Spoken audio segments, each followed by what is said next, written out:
반가 안녕하세요. 박용덕입니다. 쪽집게 백선 이번 시간은 6번부터 보도록 하겠습니다. 6번입니다. 3년 이하의 징역이나 3천만원 이하의 벌금에 해당되는 것이 아닌 것은 했는데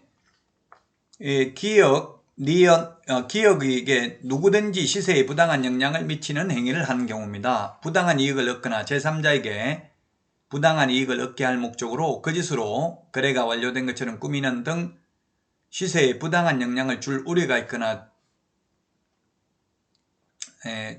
주거나 줄 우려가 있는 경우 3년 이하의 징역이나 3천만원 이하의 벌금입니다. 제가 3년 이하의 징역이나 3천만원 이하의 벌금 무부관직상투 시공시라고 했는데 이게 시죠. 시. 자, 시공시할 때 니은이 공입니다. 공. 단체를 구성하여 특정 중개사물에 대하여 중개를 제한하거나 단체 구성은 이외의자와 공동중개를 제한하는 것, 즉 왕따시키는 경우입니다. 친목회를 만들어가지고 친목회 회원들끼리만 정보 공유하는 것을 말하죠. 3년에 3천만원이고요. 디귿, 안내문, 온라인 커뮤니티 등을 이용하여 중개사물에 대하여 시세보다 현저하게 높게 표시광고 또는 중개하는 특정 개업공개사 등에게만 중개 의뢰를 하도록 유도함으로써 다른 개업공개사 등을 부당하게 차별하는 행위, 이것도 역시 시세에 부당한 영향을 미치는 행위입니다. 3년에 3천만원이고요. 그 다음에 리얼에 정당한 사유 없이 개업공개사 등의 중개사물에 대한 정당한 표시광고 행위를 방해하는 것, 역시 3년 이하의 징역이나 3천만원 이하의 벌금입니다. 미엄에 중개사물의 가격 등 내용을 사실과 다르게 거짓으로 표시광고하거나 사실을 과장되게 하는 표시광고, 요건 허위매물, 미끼매물, 낚시매물 올리는 경우 500만원 이하의 과태료 대상이 되겠습니다. 따라서 2번이 정답입니다. 2번.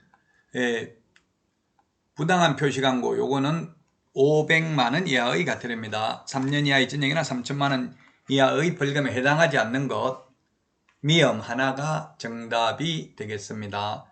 벌칙 꼭 암기해야 됩니다.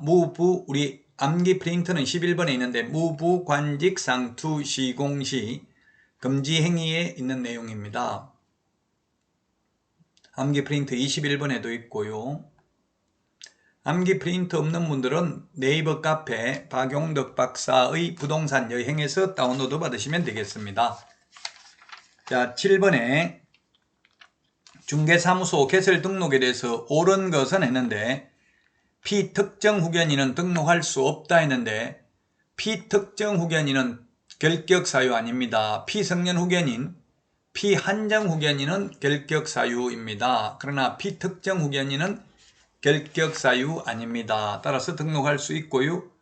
그 다음에 니은에 금고 이상의 집행유예를 받고 그 유예기간 중에 있는 자는 등록을 할 수 없다. 예, 그렇습니다. 집행유예는 유예기간 동안 결격사유에 해당됩니다. 그러나 선고유예나 기소유예는 결격사유 아니라는 점도 주의하셔야 되겠습니다. 디귿은 사회적 협동조합은 영리법인, 중개법인이 될 수 없다라고 했습니다. 따라서 니은 하나만 옳은 내용이 되겠습니다. 니은. 결격사유에 해당되는 것, 니은이 정답이 되겠습니다. 2번입니다. 등록기준 시험에 거의 해마다 출제됩니다. 자, 다음은 8번입니다. 바르지 못한 것인데 1번에 보니까 등록 후 업무 개시 전에 보정 설정해야 됩니다. 중개사무소 개설 등록할 때는 무등록 중개업자는 보정가입 못합니다. 그러나 매수 신청 내린 등록 신청과 분사무소 설치 신고의 경우 미리 보정 설정을 해야 됩니다.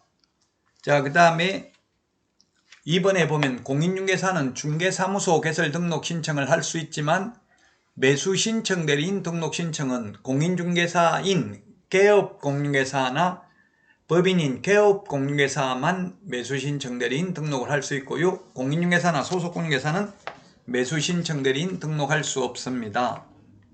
3번 소속공인중개사는 중개사무소 개설 등록을 할 수 없고 매수 신청 내린 등록도 신청할 수 없습니다. 맞습니다. 상도에 어긋나기 때문에 그만두고 중개사무소 개설 등록을 해야 되고요. 중개사무소 개설 등록을 하면 매수 신청 대리인 등록을 신청할 수 있겠죠.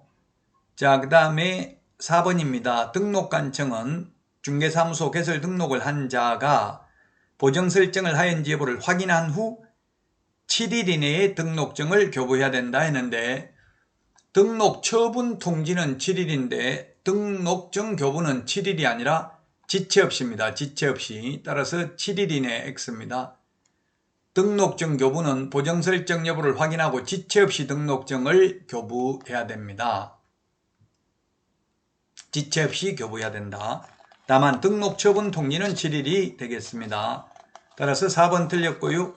5번은 매수 신청 내린 등록 신청 수수료는 공인중개사의 경우 2만원, 법인은 3만원, 수입 인지로 납부해야 된다. 우리 암기 프린트 52번에 11번에 있습니다. 따라서 4번이 정답이 되겠습니다. 자, 다음은 9번 문제입니다.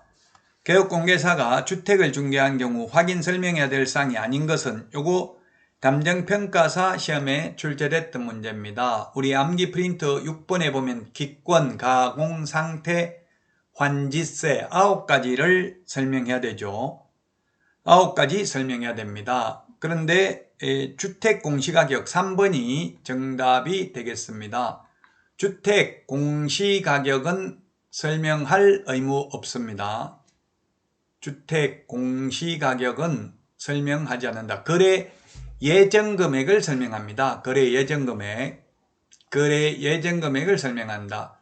확인 설명은 해야 되고 전속중개계약 시 정보공개는 안 하는 게 뭐가 있습니까? 그게 바닥면의 상태, 중개보수 산출 내역, 그 다음에 토지이용계획, 취득시 부담할 조세의 종류 및 세율, 이 4개는 확인 설명만 하고 전속중개계약 시 정보공개해야 될 내용은 아닙니다. 반대로 공시지가는 전속중개계약 시 원칙적으로 정보공개는 해야 되지만 확인 설명해야 될 내용은 아닙니다. 공시지가. 물론 전속중개계약 시 정보공개할 때도 임대차인 경우에는 공시지가 정보공개하지 아니할 수 있습니다.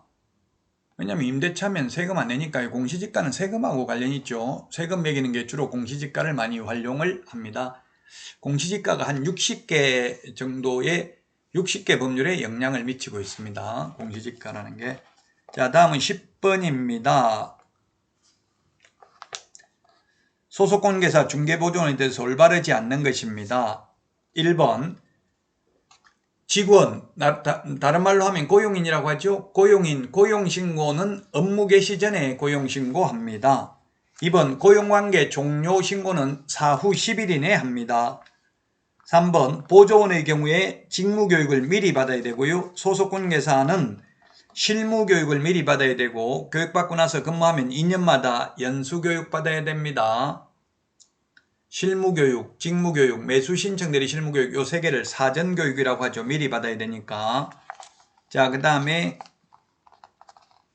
5번 고용인의 업무상 행위가 행정, 형벌에 해당하는 경우에는 그를 고용한 개업공개사에 대해서도 해당 조에, 같은 조에 규정된 벌금형을 부과할 수 있습니다.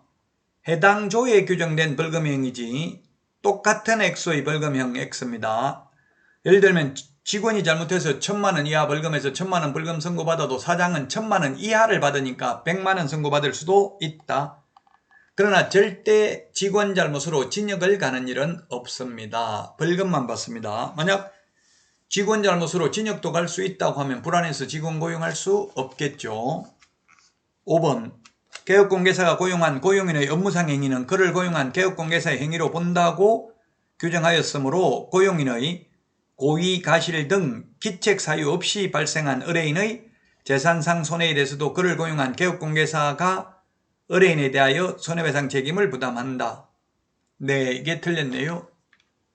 5번이 정답이 되겠습니다. 손해배상은 3가지 요건이 있어야 됩니다. 첫 번째 3가지가 뭐냐면, 첫 번째 개업 공인중개사의 고의가실이 있거나 또는 고용인 직원의 고의가실이 있거나, 세 번째는 다른 사람의 중개행위 장소로 제공하여 의뢰인에게 재산상 손해가 발생해야 됩니다. 지금 여기는 5번은 직원 고의가실이 없다고 되어 있고요.